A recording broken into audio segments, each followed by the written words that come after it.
Okay, it's a very welcome to all of you. Today we are going to start the quantum numbers concept. Okay, in our previous lecture we have already studied about the electronic configuration of the element according to the Aufbau principle. Okay, so in this lecture we will study about the quantum numbers. So let's start. Quantum numbers. Now the main point is that what are the quantum numbers and what is the use of quantum numbers. Quantum numbers are used to calculate the exact position of any electron in an atom. Simple. Okay.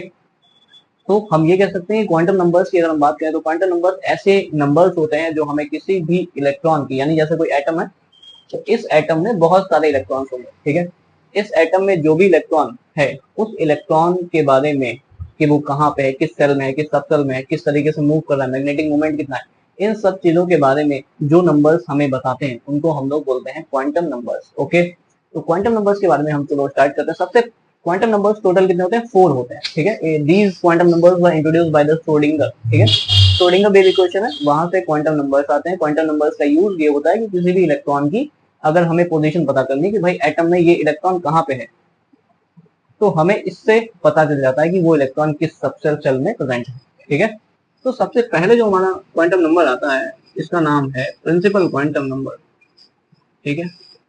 तो principal quantum number, principal quantum number means क्या होता है? Principle means होता है जो main हो, ठीक है। तो प्रिंसिपल क्वांटम नंबर का भी मतलब यही है कि ऐसी क्वांटम नंबर्स जो हमें किसी भी सेल के बारे में बताती है, ठीक है, कि इलेक्ट्रॉन किस सेल में प्रेजेंट है, एनर्जी लेवल के बारे में बताते हैं, तो उनको हम लोग बोलते हैं principal quantum number. And these quantum number denoted by the small n. Okay, यानी कि इनको हम लोग एन से रिप्रेजेंट करते हैं और एन की वैल्यू 1 से लेकर के 1 2 3 4 5 डैश डैश डैश कितनी भी हो सकती है, ठीक है। मान लो कि इलेक्ट्रॉन जो है ना, किसी भी एटम का इलेक्ट्रॉन एम सेल में है, तो एम हमारी कौन सी सेल होती है? नंबर 3 की सेल होती है, के एल एम। तो इसीलिए उसके लिए एन की वैल्यू कितनी हो जाएगी? जितना सेल नंबर होता है वही प्रिंसिपल क्वांटम नंबर होता है, ठीक है। यानी किसी भी सेल के बारे में हमें इंफॉर्मेशन मिलनी है, ठीक है, सिंपल सी बात। दूसरा क्या होता है? दूसरा होता है हमारा azimuthal quantum number. Azimuthal quantum number क्या होता है? एजीमुथल क्वांटम नंबर ये होता है कि किसी भी इलेक्ट्रॉन की सबसेल के बारे में जो इंफॉर्मेशन देता है उसे हम लोग बोलते हैं एजीमुथल क्वांटम नंबर, ठीक है। यानी कोई भी इलेक्ट्रॉन किस सबसेल में प्रेजेंट है, किसी एटम के किस सबसेल में इलेक्ट्रॉन सिचुएटेड है, उसके बारे में हमें अगर पता चलता है तो वो यही क्वांटम नंबर हमें बताती है, ठीक है। अब ये क्वांटम नंबर्स को हम लोग स्मॉल एल से रिप्रेजेंट करते हैं, ठीक है, यानी इनको हम लोग स्मॉल एल से रिप्रेजेंट करते हैं, ठीक है। Okay, this is the representation symbol. अब क्या होता है कि किसी भी सबसेल के लिए ये हमें किसी भी सबसेल के बारे में बताते हैं, ठीक है। सबसेल मतलब कि इलेक्ट्रॉन किस सबसेल में प्रेजेंट है उसके बारे में बताएगा। और हर एक क्वांटम नंबर की वैल्यू हर एक सबसेल के लिए, मतलब कि हर एक सबसेल के लिए क्वांटम नंबर की वैल्यू क्या होती है, यानी एजीमुथल क्वांटम नंबर की वैल्यू क्या होती है? फिक्स होती है। अगर इलेक्ट्रॉन हमारा एस सबसेल में है तो फिर एल की वैल्यू 0 होगी। अगर इलेक्ट्रॉन हमारा पी सबसेल में है तो एल की वैल्यू 1 होगी। डी सबसेल में है तो एल की वैल्यू 2 और एफ सबसेल में है तो एल की वैल्यू 3 होगी, ठीक है। अब ये जो वैल्यू होती है एल की वो कभी भी 0 से n-1 से ज्यादा नहीं हो सकती है, ठीक है। मतलब एल की वैल्यू n-1 से ज्यादा नहीं हो सकती है, वो हम लोग एग्जांपल्स में देखेंगे, ठीक है। उसके बाद में नेक्स्ट आता है मैग्नेटिक क्वांटम नंबर, ठीक है। मैग्नेटिक क्वांटम नंबर क्या होता है? मैग्नेटिक क्वांटम नंबर जो होती है किसी भी इलेक्ट्रॉन के मैग्नेटिक मोमेंट के बारे में बताते हैं, ठीक है।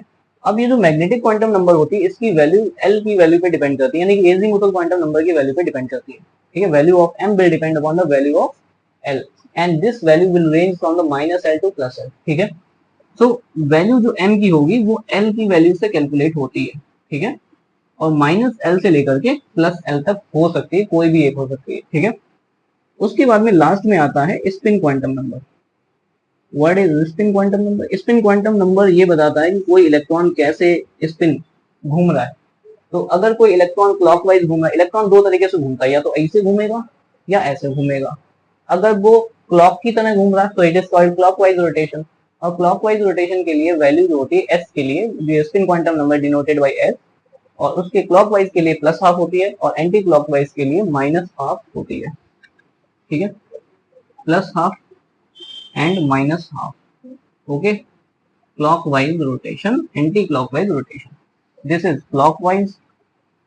Okay, this one is anti-clockwise. Anti-clockwise, बहुत बढ़िया, ठीक है। अब हम क्या करेंगे कि हमने पढ़ लिया कि क्वांटम नंबर्स क्या होते हैं। क्वांटम नंबर्स हमें किसी भी एटम के इलेक्ट्रॉन के बारे में बताते हैं कि भाई वो किस सेल में है, किस सबसेल में है, मैग्नेटिक मोमेंट कितना है, स्पिन क्या है। तो ये सब अब हम लोग एग्जांपल्स के थ्रू देखने वाले हैं, ठीक है। एग्जांपल फर्स्ट है हमारे पास, calculate the quantum number, calculate the quantum numbers first, ठीक है। Quantum number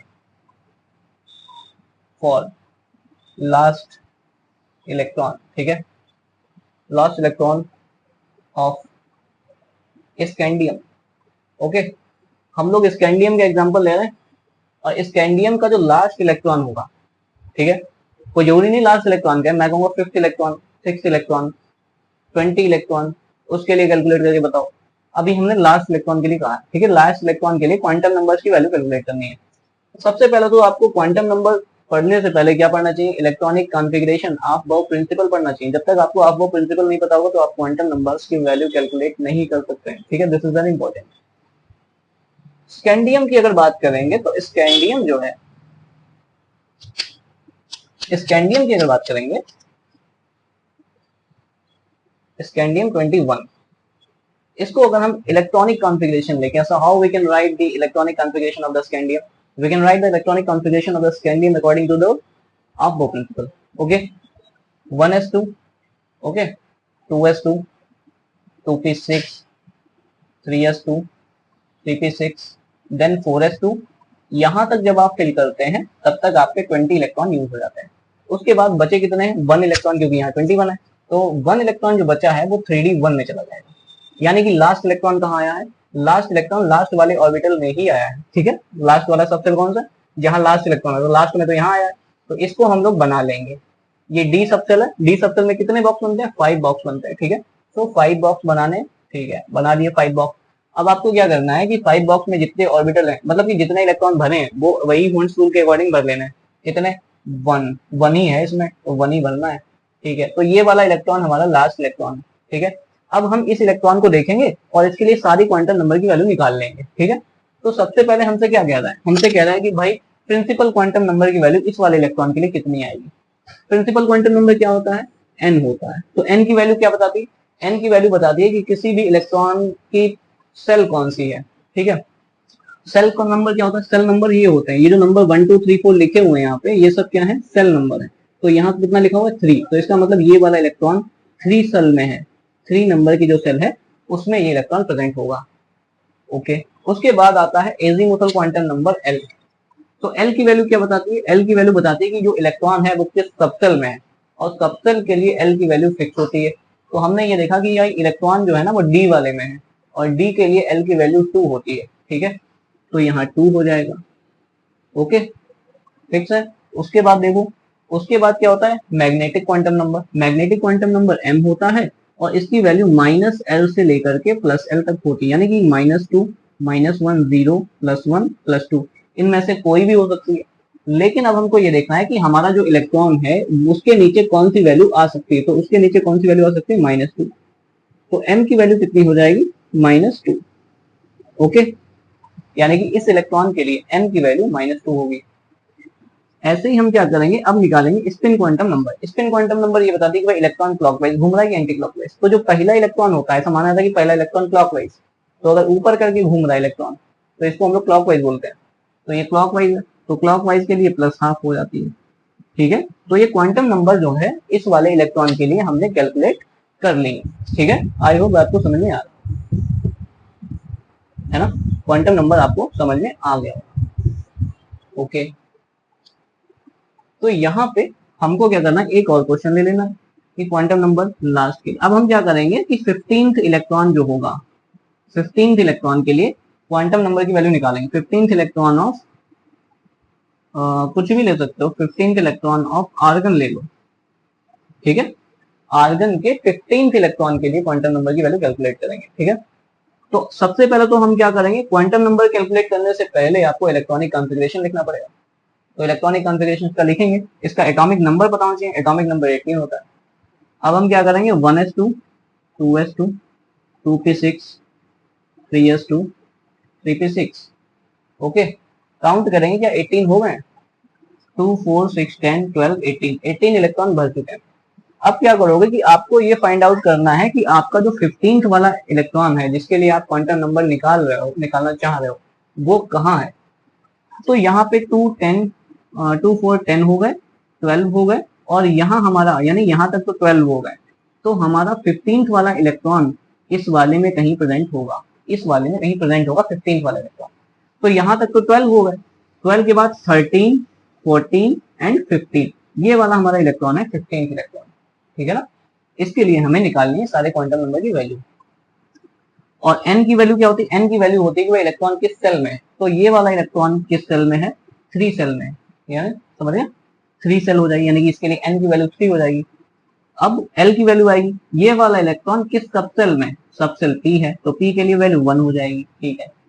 magnetic quantum number -l से लेकर के +l तक होता है। ठीक है। अब इस वाली इलेक्ट्रॉन के नीचे कौन सी वैल्यू लिखी जाएगी? ये वाली। तो इसका मतलब m की वैल्यू कितनी हो जाएगी? +1। ओके। अब क्या है लास्ट में जो हमारी बची है? Spin quantum number. Spin quantum number कहते हैं इलेक्ट्रॉन क्लॉकवाइज है एंटी क्लॉकवाइज। तो ये वाला क्लॉकवाइज है, तो क्लॉकवाइज के लिए +½ रख लेंगे। ठीक है। तो यही बताता है हमें क्वांटम नंबर कैसे कैलकुलेट करने हैं। तो क्वांटम नंबर भाई ऐसे कैलकुलेट किए जाते हैं। ठीक है। उसके बाद हम लोग अब चलने वाले हैं अपने नेक्स्ट प्रिंसिपल की तरफ, जिसको हम लोग बोलते हैं पाउली एक्सक्लूजन प्रिंसिपल। अब ये जो पाउली एक्सक्लूजन प्रिंसिपल है वो क्या बताता है? Pauli exclusion principle quantum number से रिलेटेड है। वो ये कहता है कि भाई वोल्फ्गांग पाउली इनका पूरा नाम था। ठीक है, वोल्फ्गांग पाउली। ठीक है। तो इन्होंने ये कहा कि जो क्वांटम नंबर्स होती हैं, तो अगर हम किसी एक ऑर्बिटल के लिए, ऐसा कोई ऑर्बिटल है जिसमें कि 2 इलेक्ट्रॉन फिल है, तो उसके लिए अगर हम क्वांटम नंबर की वैल्यू निकाल लें, तो पाउली एक्सक्लूजन ने क्या बताया? पाउली एक्सक्लूजन प्रिंसिपल क्या है? ये Pauli exclusion principle, Pauli exclusion principle ये कहता है कि अगर किसी ऑर्बिटल में 2 इलेक्ट्रॉन फिल हैं, तो उन दोनों इलेक्ट्रॉन की क्वांटम नंबर की वैल्यू को जब हम कंपेयर करेंगे, तो n, l और m की वैल्यू अगर सेम आती है, तो s की वैल्यू डेफिनेटली क्या आएगी? डिफरेंट आएगी। तो इसमें कोई इन्होंने रॉकेट साइंस नहीं बताई है, ये तो नॉर्मल चीज है। ठीक है। तो अगर हमारे पास मान लो कि हमने सिलिकॉन ले लिया, ठीक है, सिलिकॉन का 14 होता है, 1s2 2s2 2p6 3s2 3p2। ठीक है, 2 और 10 12। ठीक है। अब इन्होंने क्या कहा कि ऐसा ऑर्बिटल उठाओ जिसमें 2 इलेक्ट्रॉन फिल हो।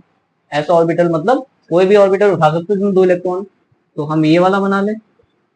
इसमें देखो एक ऑर्बिटल है, देखो ये होता है, ये क्या होता है? ये जो पूरा पी है ना, इसको बोलते हैं सबसेल। इस पूरे को बोलते हैं क्या? सबसेल। ठीक है। और इस बॉक्स को बोलते हैं, ये जो बॉक्स है ना, बॉक्स, इनको बोलते हैं हम ऑर्बिटल। समझ गए? ऑर्बिटल छोटे डब्बे होते हैं। ठीक है, कंपार्टमेंट ऑफ सबसेल्स। ओके। यहाँ पे हमने देखना है कि अगर कोई हमारे पास ऐसा ऑर्बिटल है जिसमें 2 इलेक्ट्रॉन फिल है, ठीक है, तो उनके लिए हम अगर फर्स्ट इलेक्ट्रॉन और सेकेंड इलेक्ट्रॉन की क्वांटम नंबर की वैल्यू को कंपेयर करें, ठीक है, तो ऐसा देखा गया है कि n, l, m की वैल्यू अगर सेम आएगी तो s की वैल्यू डेफिनेटली डिफरेंट आएगी। यही पाउली एक्सक्लूजन प्रिंसिपल है। तो हम निकाल लेते हैं इसके लिए। फर्स्ट वाले सेल को देखना है, फर्स्ट वाला इलेक्ट्रॉन ये है, सेकेंड वाला ये है। ठीक है। अब हम देखेंगे फर्स्ट वाला इलेक्ट्रॉन किस सेल में है? 3 वाली सेल में है, तो इसके लिए n की वैल्यू 3 हो जाएगी। फर्स्ट वाला इलेक्ट्रॉन किस सबसेल में है? s वाले सबसेल में है, तो s वाले के लिए वैल्यू 0 होती है। अब m की वैल्यू l पे डिपेंड करती है, -l से लेके +l, तो ये तो 0 ही रहेगी। क्यों? क्योंकि -0 से लेके प्लस का 0 मतलब 0। ठीक है। s की वैल्यू क्या होती है? s की वैल्यू स्पिन बता दे, तो ये वाला इलेक्ट्रॉन जो है ना वो ऊपर क्लॉकवाइज घूम रहा है, तो +½ दूसरे वाले इलेक्ट्रॉन के लिए निकालेंगे। इस इलेक्ट्रॉन को देखना है, ये इलेक्ट्रॉन किस सेल में है? ये भी इसी सेल में है, तो n की वैल्यू कितनी हो जाएगी? 3 हो जाएगी। ठीक है। ये वाला इलेक्ट्रॉन किस सबसेल में है? s सबसेल में ही है, तो l की वैल्यू भी इसके लिए 0 हो जाएगी। s के लिए l की वैल्यू 0 होती है। उसके बाद में हमें m की वैल्यू निकालनी है। m की वैल्यू -l से लेके +l यानी कि 0 ही रहेगी। उसके बाद में s की वैल्यू अगर देखेंगे तो s की वैल्यू -½ हो जाएगी। ठीक है, +½ या -½ तो ये है -½ यानी इस तरीके से हमने देखा कि भाई ये जो 3 वैल्यू है ना वो सेम आ रही है। ठीक है, दीज आर सिमिलर, यानी दोनों इलेक्ट्रॉन के लिए ये तीनों वैल्यू तो सेम आ रही है। लेकिन ये वाली वैल्यूज है ना वो डिफरेंट आ रही है। तो यही पाउली एक्सक्लूजन लॉ कहता है कि भाई किसी एक ऑर्बिटल के दोनों इलेक्ट्रॉन की जब क्वांटम नंबर की वैल्यू कैलकुलेट करते हैं और कंपेयर करते हैं तो ऐसा देखा कि भाई सारी क्वांटम नंबर्स की वैल्यू जो है लगभग सेम आती है, लेकिन एस की वैल्यू क्या आएगी, डिफरेंट आएगी। तो this is the Pauli exclusion principle. ठीक है, आई होप आपको ये जो दो लेक्चर्स बनाए गए, इससे पहले जो लेक्चर प्रिपेयर किया गया है वो, और ये वाला जो लेक्चर प्रिपेयर किया गया है ये, तो इस तरीके से दोनों ही लेक्चर आपको बहुत ही अच्छे लगे होंगे। अगर आपको ये लेक्चर्स अच्छे लगे तो अपने दोस्तों के साथ शेयर करें, थोड़ा सा पुण्य का काम करें, ठीक है, अच्छा काम होता है। तो जितने भी स्टूडेंट हैं वो इस लेक्चर को देखें, समझे टॉपिक्स को, और एक लेक्चर आगे जो आएगा उसमें क्या करेंगे, चैप्टर 2 के जो न्यूमेरिकल्स हैं उनको करा देंगे तो कंप्लीट हो जाएगा। वीडियो को लाइक जरूर करें, वीडियो पूरा देखें और दोस्तों के साथ शेयर करें, दूसरों को ज्ञान बांटें। Thank you so much for watching.